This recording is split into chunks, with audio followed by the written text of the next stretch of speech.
Halo guys, Assalamualaikum warahmatullahi wabarakatuh. Kami dari kelompok 1 mata kuliah pemrograman database. Oke, sebelum kita ke sesi penjelasan codingan kami, izin kami untuk perkenalan terlebih dahulu. Saya Fahri Rimizat Akbar dari NIM 628. Saya Elia dari NIM 75. Saya Yusuf Alvan Septian dengan NIM 56. Saya Zanita Kemal Sofian dari NIM 58. Saya Muhammad Fadriansa Al-Amin dari NIM 41. Oke, itu saja perkenalan dari kami. Sebelumnya saya berterima kasih kepada kakak-kakak yang telah memberikan kami tugas untuk mengganti tugas UAS tahun 2025 ini. Oke, kita akan melakukan sesi penjelasan untuk kodenganya.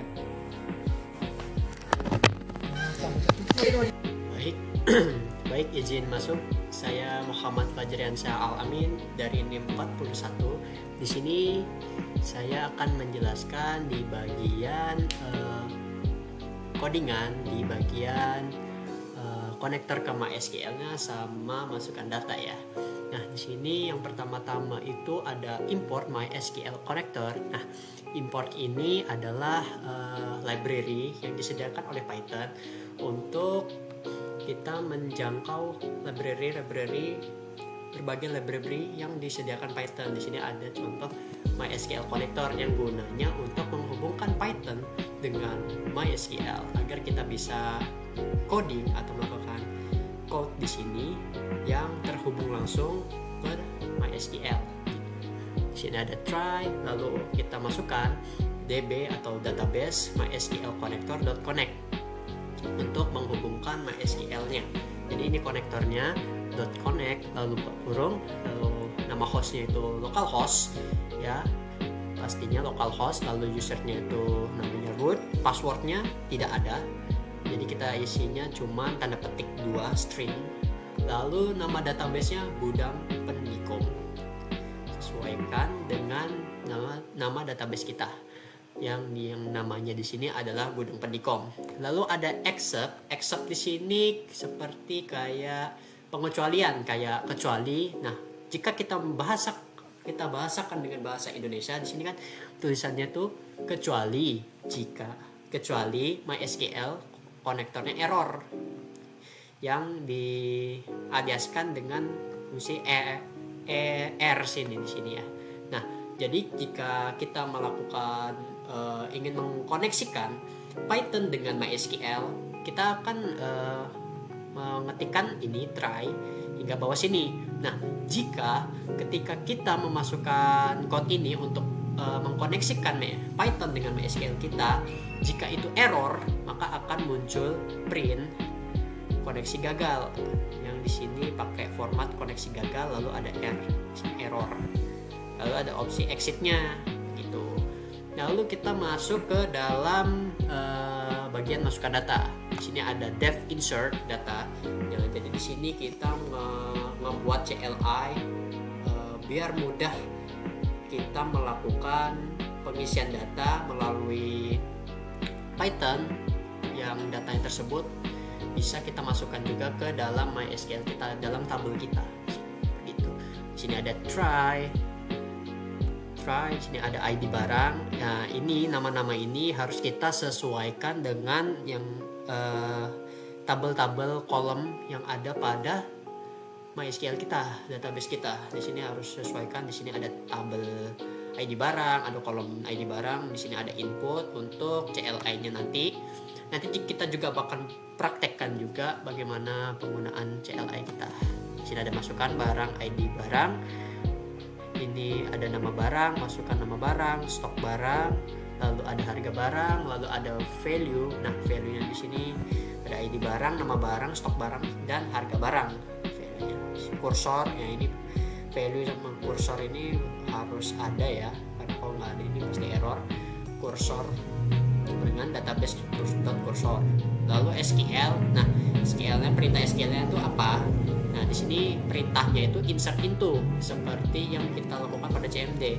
Nah, perintahnya itu adalah insert into untuk memasukkan value atau nilai ke dalam tabel tersebut. Nah, di sini kan ada insert into data underscore barang. Data underscore barang ini adalah nama tabelnya.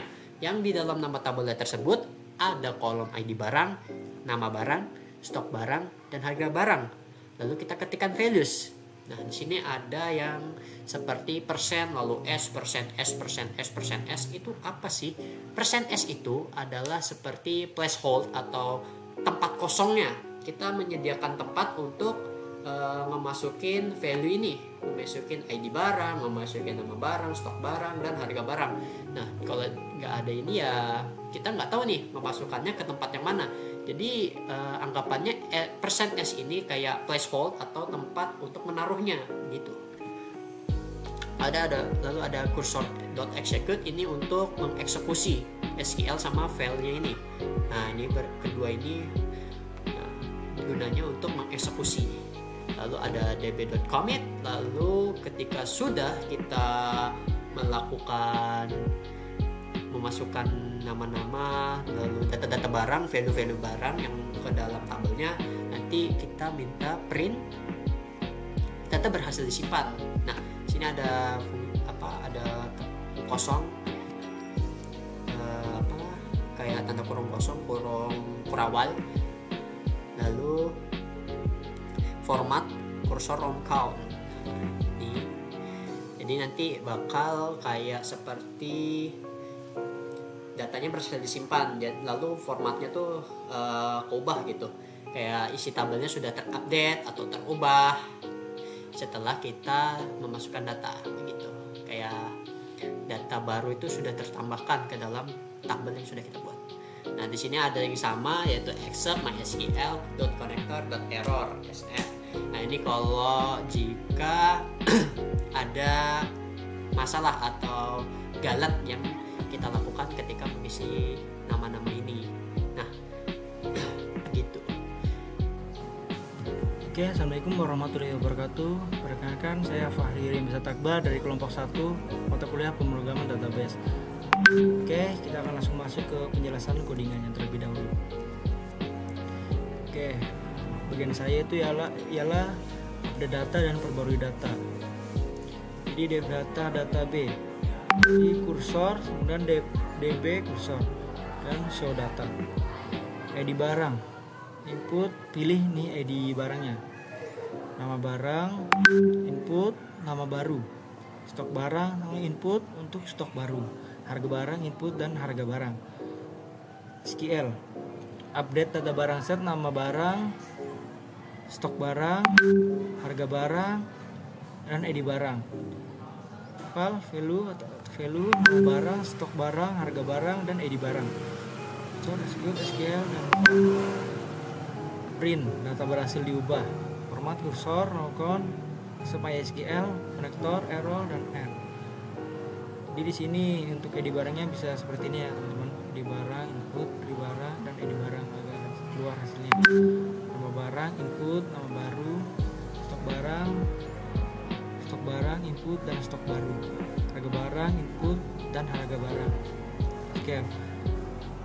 Data barang set, nama barang, dan stok barang, harga barang, ID barang, value, file, nama barang, stok barang, harga barang, dan ID barang. Oke, mungkin itu saja yang bisa saya sampaikan.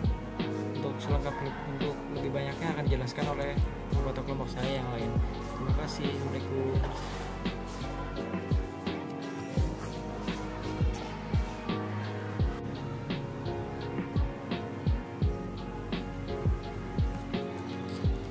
Baik, berikutnya di sini saya akan menjelaskan di bagian tampilkan data. Yang pertama di sini itu ada show data.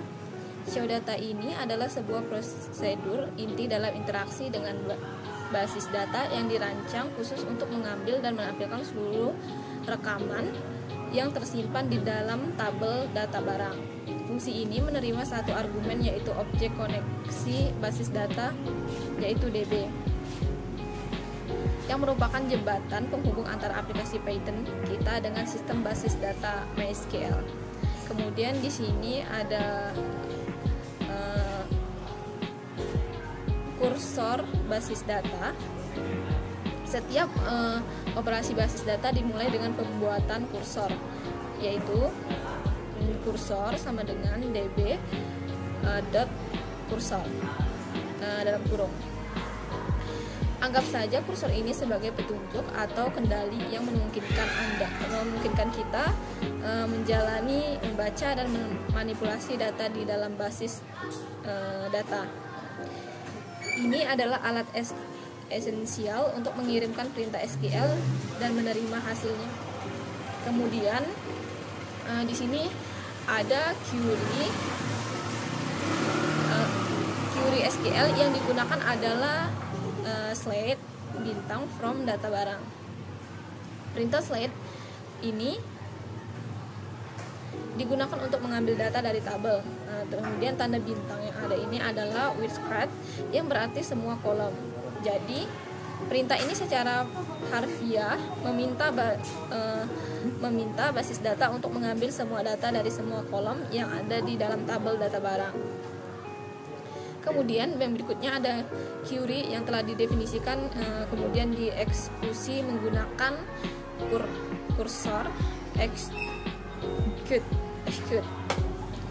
Pada titik ini query dikirimkan ke basis data. Basis data akan memproses permintaan tersebut dan menyiapkan hasilnya.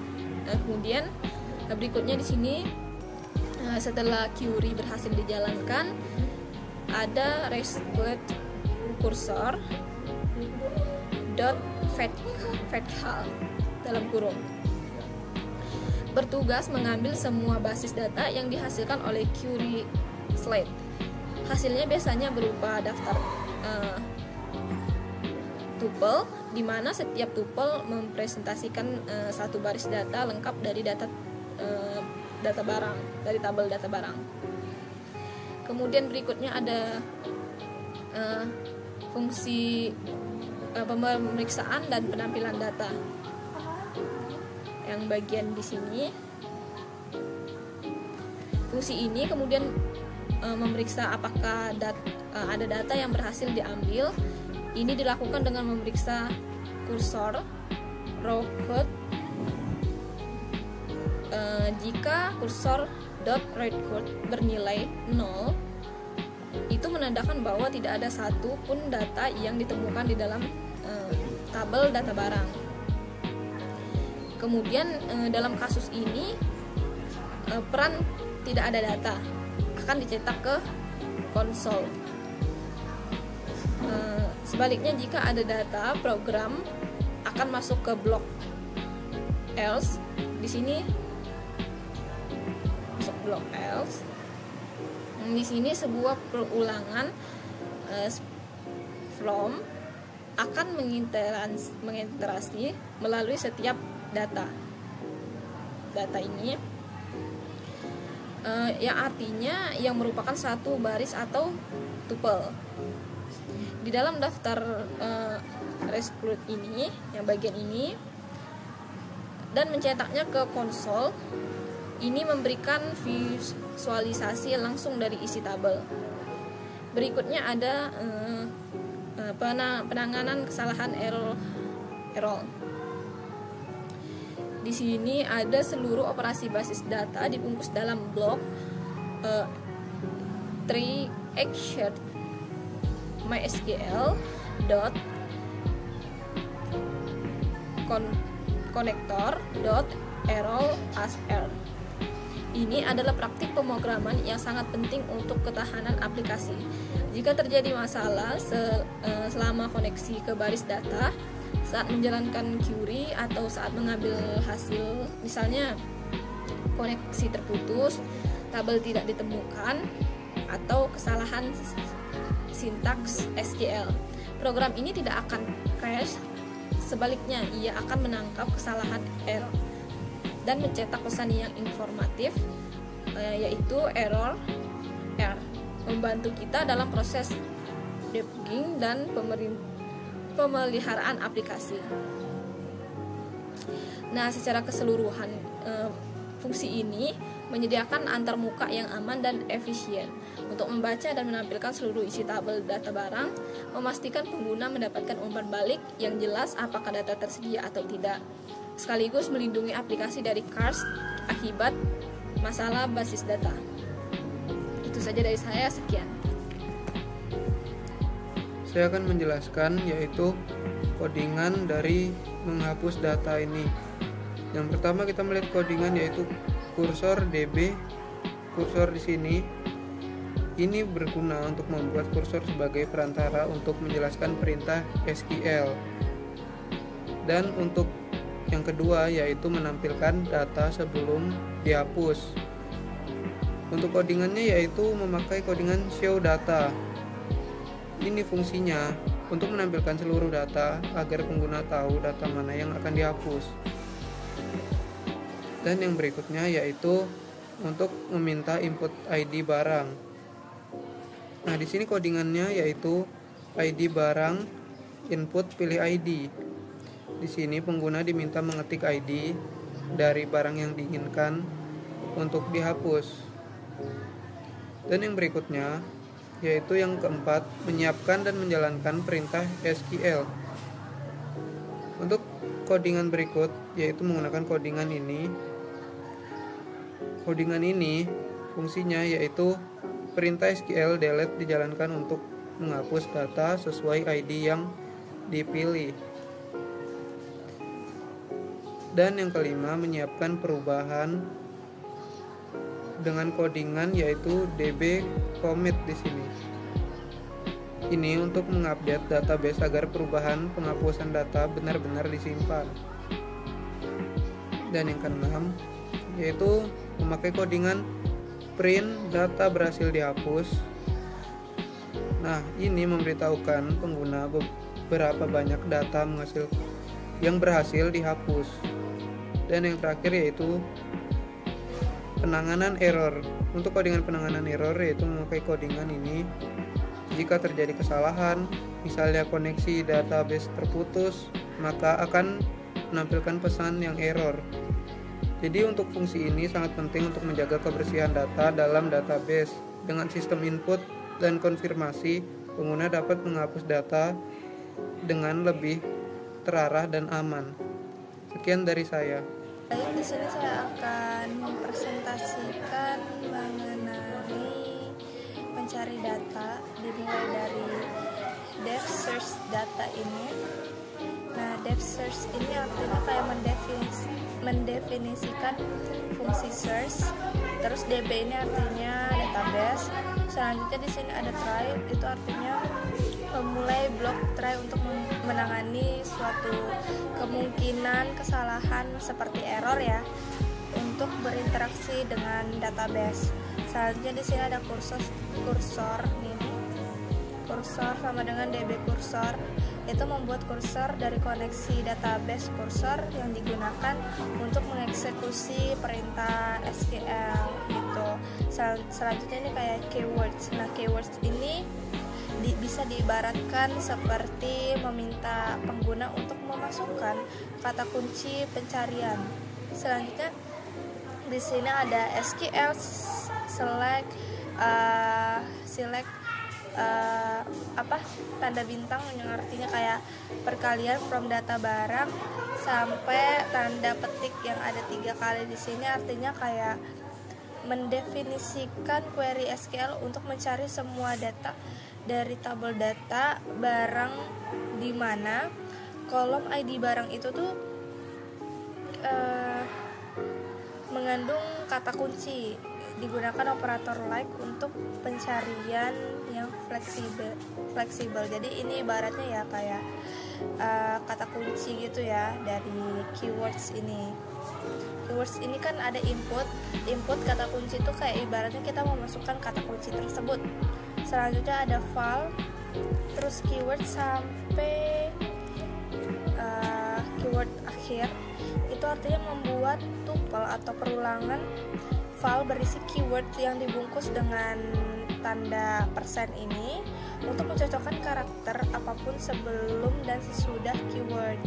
Ini digunakan biasanya dalam query like ya. Selanjutnya di sini ada kursor. kursor execute di sini. Ini kursor execute nih lebih menjalankan query SQL dengan parameter val. Selanjutnya ini ada result kursor vertical, itu artinya mengambil semua hasil dari query yang dijalankan dan menyimpan dalam result. Lalu if jika kursor row count sama dengan ini 0, artinya kayak misalnya hasil pencarian itu kosong, tampil pesannya tuh bakal ada di string ini, tidak ada data yang ditemukan gitu. Selanjutnya di sini ada else. Ini kan kita bermain if else ya. Ini artinya kayak jika ada hasil, tampilan tiap baris data itu satu persatu gitu. Selanjutnya di sini ada except MySQL. Di situ ibaratnya kayak jika terjadi kesalahan pada proses koneksi atau eksekusi database, tampilannya dia bakal error ini. Kan di sini ada print, kita tunjukkan tulisan stringnya error. Format F ini artinya kayak format gitu ya. Selanjutnya di sini ada tampilkan data. Nah, ini saya harus mendemokan dulu ya, teman-teman. Nah, tampilkan data ini saya harus mendemo. Contoh 1, insert data, atau 2 deh, tampilkan data. Nah, jadi tampilkan data ini sudah ada di tabel di PHP My Admin. Di sini ada bangku mixu, CPU, AC mixu, mouse, PSU, dan di codingannya nih juga ada PSU, CPU, dan lain-lainnya. Kalau misalnya nih saya bakal update data 3. Nah, pilih ID barang. Nah, saya pengen ID barangnya 2. Nama barunya pulpen. Stok barunya ada 3, harga barangnya 2000. Lalu di sini saya bakal keluar, saya akan klik 0. Nah, untuk outputnya tuh terima kasih telah menggunakan aplikasi ini. Nah, jadi teman-teman, di sini ada pilihan masing-masing di bagian pencariannya, misalnya print. Contohnya ini ada CLI-nya, komen lainnya aplikasi database Python. Terus dev show menu ini ibaratnya kita menampilkan, melihatkan database tersebut yang terhubung dengan PHP itu. Lalu di sini kita menggunakan if, elif gitu. Misalnya kita memilih 2, itu hasilnya apa. Kalau misalnya saya milihnya yang di luar dari ini deh. Kan kalau misalnya kita klik nomor yang tidak sesuai dengan yang ada di data tersebut, itu hasilnya bakal menu tidak tersedia. Coba deh kalau misalnya saya tulis 10. Maaf di sini. Oh iya, ini. Di sini ada tulisan menu tidak tersedia. Contoh saya tulis lagi 30. Menu tidak tersedia juga. Mungkin itu aja penjelasan singkat dari saya. Terima kasih. Wassalamualaikum warahmatullahi wabarakatuh. Nah, itu saja penjelasan dari kami. Semoga ilmunya bermanfaat dan menjadi berkah bagi kita semua. Terima kasih kepada Bapak Rahmaulvi M. Ahyar yang telah memberikan kami kesempatan untuk penjelasan codingan dari tugas 1 dari kelompok 1. Oke, sekian dari saya, sekian dari kami. Assalamualaikum warahmatullahi wabarakatuh. Dadah.